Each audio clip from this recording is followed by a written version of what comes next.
यो what's up guys, welcome back once again. तो आज मैं साहिजा भाव्या कृतिका का सेकंड पार्ट लेके आई हूँ। जिन्होंने इसका फर्स्ट पार्ट नहीं देखा, लिंक है डिस्क्रिप्शन। सेकंड पार्ट एक्सप्लेन करने से पहले अगर चैनल पे पहली बार आए और अभी तक सब्सक्राइब नहीं किया तो प्लीज़ यार सब्सक्राइब ज़रूर कर देना, बेल आइकन पे क्लिक करके ऑल नोटिफिकेशन ऑन कर लेना। तो कहानी शुरू करते हैं। पिछले पार्ट में हमने देखा कि कैसे भाव्या अपनी ज़िंदगी की कहानी साहिजा को बता देती है और साहिजा उसे कहती है कि देखो, किसी के जाने से ज़िंदगी नहीं रुकती है।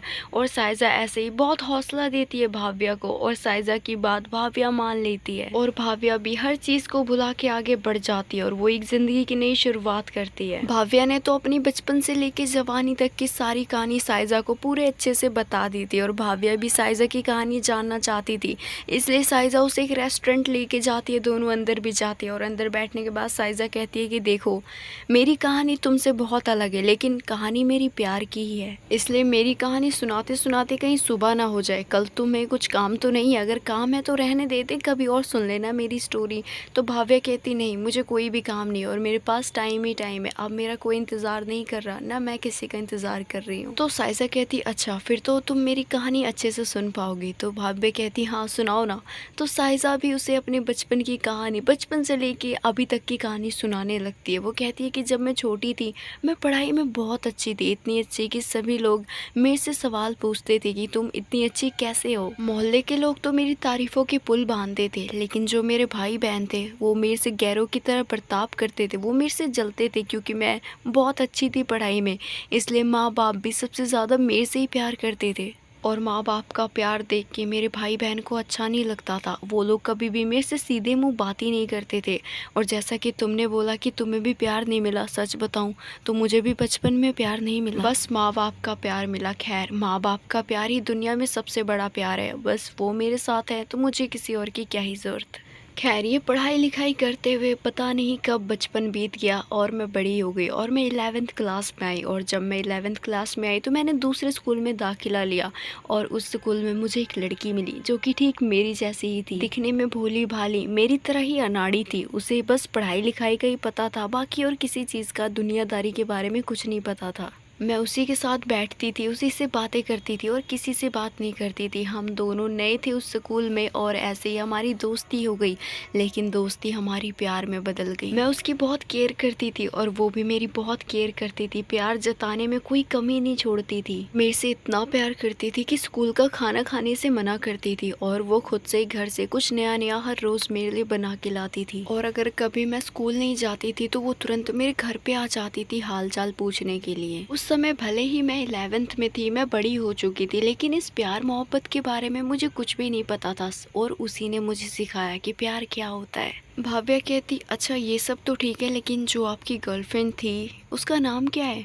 तो साइजा कुछ देर के लिए खामोश हो जाती और वो कहती है कि उसका नाम मुस्कान था। और जब हम लोग स्कूल में पढ़ाई करते थे तब इतना फ़ोन का चलन नहीं था, इसीलिए सब बस एक दूसरे से ही बात करते थे और टीवी भी नहीं था तब तो हमारे पास। इसलिए जब स्कूल से छुट्टी होती थी तो मैं और मुस्कान साथ में बैठते थे, बहुत घंटों घंटों तक एक दूसरे से बात करते, एक दूसरे को देखते रहते और मुँह से कुछ नहीं कहते, लेकिन आंखों ही आंखों से बहुत बातें करते। हमारी ये जो दोस्ती थी ये प्यार में तो बदल चुकी थी, लेकिन अभी दोनों ने एक दूसरे को प्यार का इजहार नहीं किया था। एक दिन की बात है, जब हम ऐसे एक दिन बैठे हुए थे तो मेरे सामने एक छोटा सा पत्थर था और मुझे पता नहीं क्या हुआ, मैं उस पत्थर पे जाके उसके ऊपर कूदने लगी और पीछे से मुस्कान कह रही थी अरे आराम से, लग जाएगी, ऐसा मत करो, लेकिन मैंने उसकी सुनी ही नहीं और मैं बस वो स्टूपिड हरकतें करते ही गई। और ऐसे ही करते वक्त मेरा पैर मुड़ गया, मैं गिर गई और मुझे लग भी गई।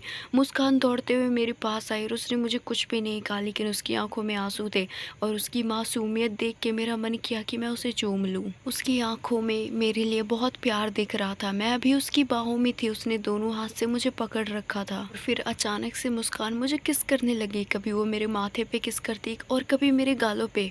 मैं उसे दिलासा दे रही थी कि मुझे कुछ भी नहीं हुआ, लेकिन चोट मुझे लगी थी, दर्द उसे हो रहा था। और फिर अचानक से मुस्कान ने मुझे मेरे होठों को चूम लिया और वो जो पल था वो पल मेरे लिए किसी जन्नत से कम नहीं था। ऐसा लग रहा था कि बस इस पल में ही जिंदगी कट जाए। मुस्कान जो कि मेरे से प्यार करती थी, आखिरकार उसने इस किस के जरिए ही अपने प्यार का इजहार कर दिया। और फिर मैं खड़ी हुई और मुस्कान जिस पत्थर से मैं गिरी थी वो पत्थर उठा के उस पर कूदने लगी, उसे तोड़ने लगी और उसने उस पत्थर को उठा के दूर फेंक दिया। उसकी इस हरकत को देख के मुझे हंसी आ रही थी। उस पत्थर को फेंकने के बाद मुस्कान मेरे करीब आए और उसने दोबारा मुझे चूम लिया। हम दोनों एक दूसरे से गले मिलते रहे काफ़ी देर तक। और उस समय ना तो हमारे पास मोबाइल था और ना ही कोई ये बताने के लिए कि हम क्या हैं। हमें नहीं पता था कि हम लेस्बियन हैं, बस इतना पता था कि एक दूसरे से प्यार करते हैं। हमें ना आगे की फिक्र थी ना पीछे की, हम तो बस उस पल को जी रहे थे।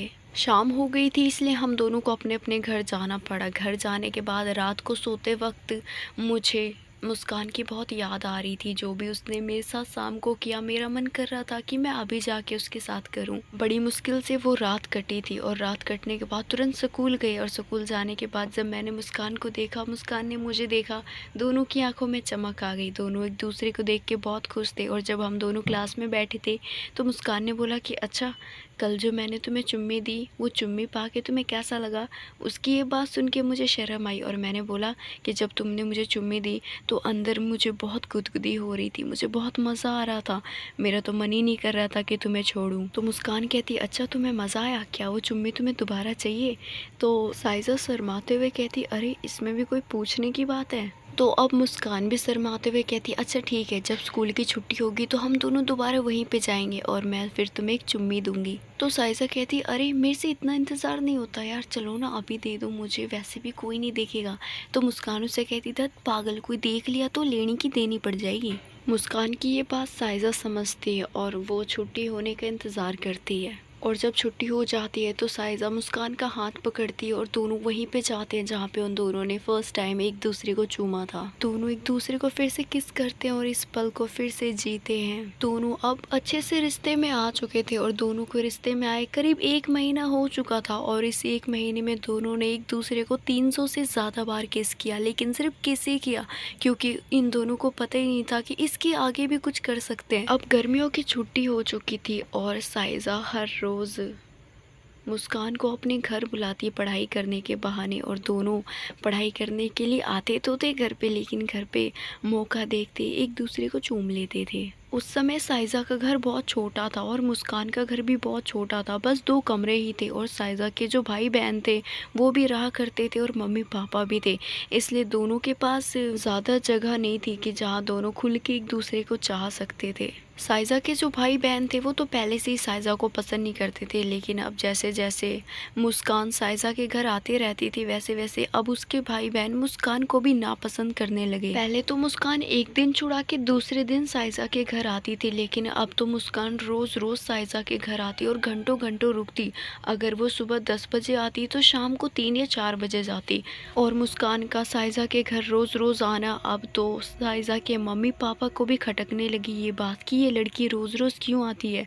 ठीक है पढ़ाई करना ज़रूरी है, लेकिन खुद से भी तो कभी पढ़े, हमेशा साइज़ा के पास क्यों आती है और घंटों घंटों क्या पढ़ाई करते हैं ये लोग। साइज़ा को भी अपने मम्मी पापा की बातें समझ आ रही थी, लेकिन उसे कुछ फ़र्क नहीं पड़ता क्योंकि वो मुस्कान से अंधा प्यार करती थी। उसे बस अपने प्यार की पड़ी थी और किसी की नहीं। और अब स्कूल की छुट्टियां भी ख़त्म हो चुकी थी और दोनों फिर से स्कूल जाना शुरू कर देते हैं। और स्कूल में दोनों साथ में बैठते एक दूसरे को वचन देते कि वो एक दूसरे को कभी नहीं छोड़ेंगे और हमेशा एक दूसरे के साथ रहेंगे। जहाँ क्लास की दूसरी लड़कियां लड़कों के बारे में बात करती, वहीं मुस्कान और साइज़ा को दूसरों लोगों से कोई लेना देना ही नहीं था और ये दोनों बस एक दूसरे के साथ एक दूसरे में एक खोए रहते। वो दोनों क्लास में बैठ के एक दूसरे को छू रहे थे और फिर मुस्कान अचानक से कहती है सुनो ना साइज़ा, हमारे रिश्ते को इतने महीने हो चुके हैं लेकिन अभी तक हमने बस एक दूसरे को चूमा ही है और इससे आगे कभी बढ़े ही नहीं। तो साइज़ा कहती है क्या इससे आगे भी बढ़ना होता है क्या। तो मुस्कान कहती हाँ, हम वो सब करते हैं ना जो एक पति और पत्नी करते हैं। उसके बाद साइज़ा समझ नहीं पाते और वो कहती क्या हम दोनों तो लड़कियां हैं ना, हम दोनों क्या ही कर पाएंगे। तो मुस्कान कहती है तुम सब मेरे पे छोड़ दो, तुम बस ये बताओ कि क्या तुम्हारे घर में आ सकती हूँ। तो साइज़ा कहती है कि मम्मी भी कहीं गई हुई है और मेरे भाई बहन भी स्कूल में ही होंगे। शाम को वो लोग ट्यूशन चले जाते हैं, तो शाम को तुम मेरे घर पे आ जाना, मैं घर पे अकेली ही रहूँगी। तो मुस्कान कहती ये हुई ना बात, आज मैं दिखाती हूँ तुम्हें। तो साइज़ा कहती क्या दिखाओगी तुम मुझे? मुस्कान कहती अरे शाम का इंतज़ार तो करो। और साइज़ा तो बहुत एक्साइटेड थी शाम के लिए। और फिर देखते ही देखते स्कूल की छुट्टी भी हो जाती है और साइज़ा अपने घर जाती है और जैसा उसने सोचा था बिल्कुल वैसे ही होता है। शाम को उसके भाई बहन बाहर चले जाते हैं ट्यूशन और घर पे उसके मम्मी पापा भी नहीं थे। और जिस टाइम को मुस्कान को आने को कहा था वो ठीक उसी टाइम पे साइज़ा के घर पहुंच जाती है। साइज़ा उसे देख के बहुत खुश होती है, दोनों एक दूसरे को गले लगा लेते हैं और वो दोनों कमरे में थे। फिर साइज़ा कहती है अच्छा तुमने कहा था कि आज तुम करने वाली हो कुछ? तो मुस्कान कहती हाँ वही करने के लिए तो आई हूँ। तो साइज़ा कहती क्या करने वाली हो? तो मुस्कान उसके करीब आती है, उसके कपड़े उतारने लगती है। साइज़ा भी उससे प्यार करती थी, अब उसे भी समझ आ चुका था कि मुस्कान क्या करने वाली है, इसलिए वो मुस्कान को मना नहीं करती और वो भी मुस्कान के कपड़े उतार देती है। दोनों एक दूसरे से गले मिलते हैं और दोनों फिर से एक दूसरे को चूमते हैं और एक दूसरे के हवाले कर देते हैं। दोनों निवस्त्र हो चुके थे, दोनों ने अभी तक कोई कपड़ा नहीं पहना था। वो दोनों बस एक दूसरे में घुलने ही वाले थे कि तभी दरवाज़ा खुलता है और दरवाजे के पास कोई और नहीं साइज़ा की बहन होती है और साथ में साइज़ा का भाई भी था। और साइज़ा की बहन और भाई साइज़ा और मुस्कान को वैसी हालत में देख लेते हैं और साइज़ा जब अपने भाई बहन को देखती है तो वो बहुत डर जाती है और मुस्कान भी बहुत डर चुकी थी। दोनों एक दूसरे को संभालते, दोनों कपड़े पहनते हैं। और उधर साइज़ा का भाई उसकी मम्मी को बुलाने के लिए चला गया था। उसकी मम्मी भी दौड़ते हुए कमरे में आती है। उसे समझ नहीं आ रहा था कि उसका बेटा क्या कह रहा है साइज़ा के बारे में। साइज़ा की मम्मी पड़ोस में ही गई थी, इसलिए वो तुरंत आ जाती है और वो जब आती है वो देखती है कि साइज़ा अभी भी कपड़े पहन रही है और मुस्कान भी, मतलब कि वो समझ जाती है कि जो भी उसके बेटे ने बोला है वो सच ही बोला है। और अपनी माँ की लाडली बेटी साइज़ा अब अपनी माँ की नज़रों में गिर जाती है। साइज़ा की माँ साइज़ा के करीब आती है और दोनों को एक थप्पड़ मारती है और दोनों को एक दूसरे से अलग करती है। मुस्कान खुद को संभालती है और अपने कपड़े को भी संभालती है और वो तुरंत भाग के अपने घर चली जाती है। और इधर साइज़ा के घर में बवाल हो रहा था। सभी लोग साइज़ा को बहुत कोस रहे थे कि हमने कैसी बेटी जन्म दे दी। साइज़ा को अपने भाई बहन की बातों से और आस पड़ोस की बातों से कोई फ़र्क नहीं पड़ रहा था, लेकिन जो भी उसकी मम्मी कह रही थी उसको उसकी अपनी मम्मी की बातों से फ़र्क पड़ रहा था। और अब साइज़ा का सुकून छीन चुका था, उसे सब डांट रहे थे, सब बहुत बुरा भला कह रहे थे और घर की लाडली बेटी के ऊपर धब्बे लग रहे थे। और उधर मुस्कान के घर में भी कोई शांति नहीं थी, क्योंकि मुस्कान के घर वालों को भी मुस्कान की हरकतों का पता चल चुका था। और उधर मुस्कान के साथ भी वही सब कुछ हो रहा था जो कि इधर साइज़ा के साथ हो रहा था, मतलब कि दोनों का हाल एक जैसा ही था। सभी लोग साइज़ा से पूछ रहे थे कि आखिर ऐसी क्या मजबूरी थी जो तुझे ये सब करना पड़ा। तो साइज़ा कहती है कि कोई मजबूरी नहीं थी, मैं उससे प्यार करती हूँ, वो मेरे से प्यार करती है और बस हम दोनों एक दूसरे से प्यार कर रहे थे। उसकी बात सुन के उसकी माँ आती है, फिर से उसे मारने पीटने लगती है। साइज़ा अपनी माँ को बहुत समझाती है, लेकिन उसे ये बात पता चल जाता है कि वो भैंस के आगे बीन बजा रही है, मतलब कि यहाँ पे जितने भी लोग हैं उनको कुछ भी समझ नहीं आने वाला। और उधर दूसरी तरफ मुस्कान के भी हालात कुछ अच्छे नहीं थे, उसके घर वाले तो उसकी शादी तक का सोच लेते हैं। और इधर साइज़ा को मुस्कान के बारे में कुछ भी अता पता नहीं था, बस साइज़ा का मन करता था कि वो मुस्कान को एक बार देख ले, उससे मिले। साइज़ा को कुछ भी अता पता नहीं था कि मुस्कान की शादी होने वाली है। अब इस बात को 2-3 दिन बीत चुके थे और साइज़ा की माँ साइज़ा के पास आके कहती है कि तू अब यहाँ नहीं रहेगी, क्योंकि मुझे पता है अगर तू यहाँ पे रही तो तू उस लड़की से मिलने ज़रूर जाएगी और तुम दोनों का फिर से ये सब शुरू हो जाएगा, इसलिए तुझे मैं तेरी चाची के पास भेज रही हूँ। साइज़ा कहती है माँ मैं मुस्कान से नहीं मिलूँगी, लेकिन प्लीज़ मुझे चाची के पास मत भेजो, मुझे उनके पास बिल्कुल भी अच्छा नहीं लगता। लेकिन साइज़ा की कोई भी नहीं सुनता और साइज़ा को उसके चाची के पास भेज देते हैं। साइज़ा अपनी चाची के पास जाने से पहले एक बार बस मुस्कान को देखना चाहती थी, लेकिन उसकी ये ख्वाहिश भी पूरी नहीं हो पाती। और जब साइज़ा अपनी चाची के घर जाती है तो साइज़ा के मम्मी पापा ने साइज़ा ने जो भी किया उसके बारे में चाचा चाची को बता दिया था। साइज़ा जब चाचा के घर पहुंच जाती है, उसके चाचा कहते हैं अच्छा तू आ गई, तुझे पता है तेरे माँ बाप ने हमारे पास क्यों भेजा है? तो साइज़ा कहती है पता नहीं।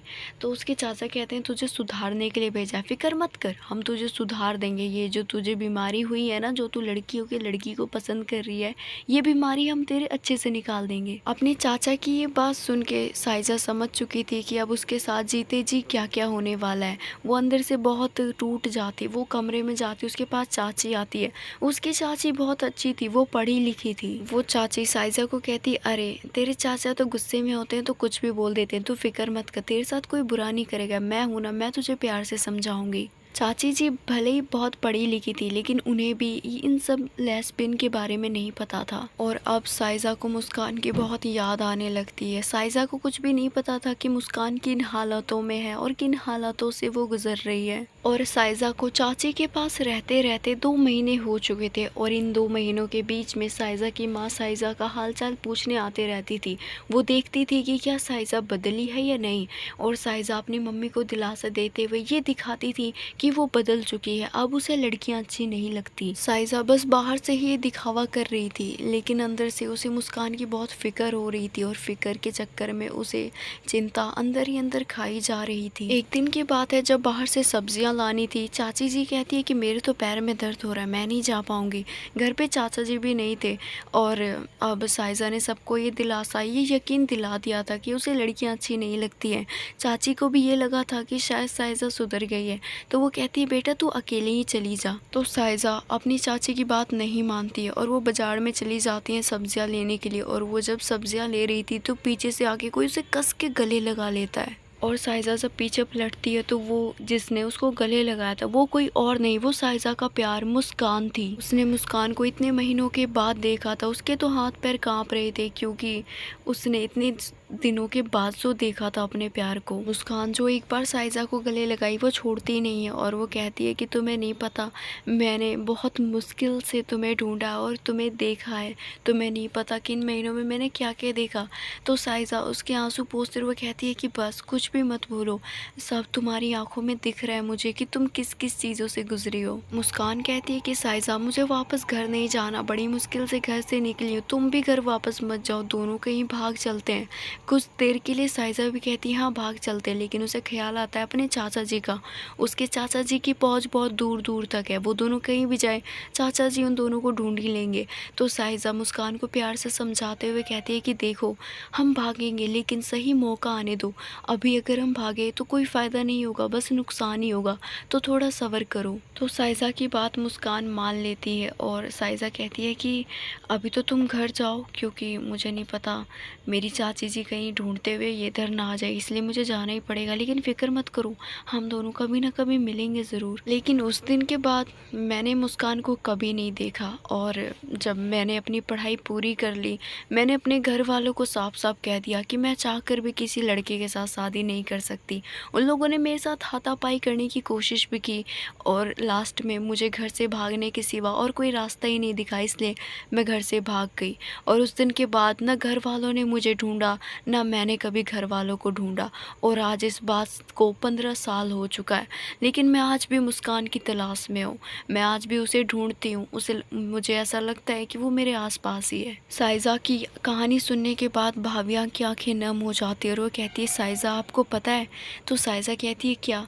तो भाविया कहती है कि मुझे लगता था कि दुनिया भर के सारे दुख मेरे पास ही है, मैं ही हूँ दुनिया की दुखी इंसान, लेकिन आपकी कहानी सुनने के बाद मेरा दुख तो कुछ भी नहीं है। तो साइजा उसकी बात सुन के हंस देती है, और वो कहती है अरे छोड़ो ना, अब इस बात को इतने साल हो चुके हैं, अब मुझे नहीं आती मुस्कान की याद, लेकिन जब मैं अकेली बैठी रहती हूँ तो तन्हाइयों में मुझे उसकी याद आती है। खैर ज़िंदगी में आगे बढ़ना ही तो ज़िंदगी है। भाव्या कहती है कि साइजा आपको एक बात पता है? तो साइजा कहती है अरे जब तुम बताओगी नहीं तो मुझे पता कैसे चलेगा।